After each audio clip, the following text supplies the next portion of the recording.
এবার নমরুদ কয়, ইব্রাহিম কিরে, আমি তোর রব, আমাকে আল্লাহ মান। ইব্রাহিম কয়, তুই বাথরুম করো? কয় করি। কয় আল্লাহ তো বাথরুম করে না, তার মানে তুই আল্লাহ না, তুই ধোঁকাবাজ।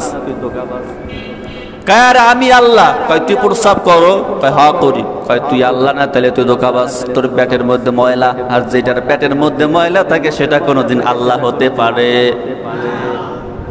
কঠিন জবাব না? এবার নমরুদ কয়, তাহলে তোর আল্লাহ কে? কয় আমার আল্লাহ তো তিনি যিনি কুল হু আল্লাহু আল্লাহুস সামাদ লাম ইয়ালিদ ওয়া লাম ইউলাদ ওয়া লাম ইয়াকুল লাহু কুফুয়ান আহাদ। বলে আমার আল্লাহ তো তিনি যেন একক, যিনি কারো থেকে সৃষ্টি হয় নাই, যিনি যার কোনো ছেলে মেয়ে আত্মীয় স্বজন নাই, যার কোনো অস্তিত্ব কোনো মানুষ নিজ চোখে দুনিয়ায় বসে দেখতে পাবে।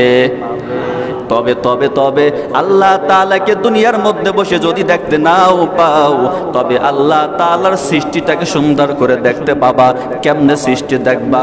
এ মুসলমান, ডান হাতটা জায়গায় দেখো, কত সুন্দর 5টা আঙ্গুল আল্লাহ সেট করে দিলেন। একটা আঙ্গুল নিচে নামাইতে চাইলাম, নামানো হয়ে গেল। ওই আল্লাহর কি কুদরত! আবার দেখো আল্লাহ তাআলা রব্বুল আলামিন 2টা চোখ দিয়ে দিলেন। ও মুসলমান, দুনিয়ার ক্যামেরা যদি ফোকাস করো, ক্যামেরার মধ্যে ব্যাটারি ভরা লাগে, অথচ আল্লাহ তাআলা যে 2টা চোখ দিলেন, কোনদিন এই চোখে চার্জ দিলা না। আল্লাহ রাব্বুল আলামিন 2টা পাও দিলেন।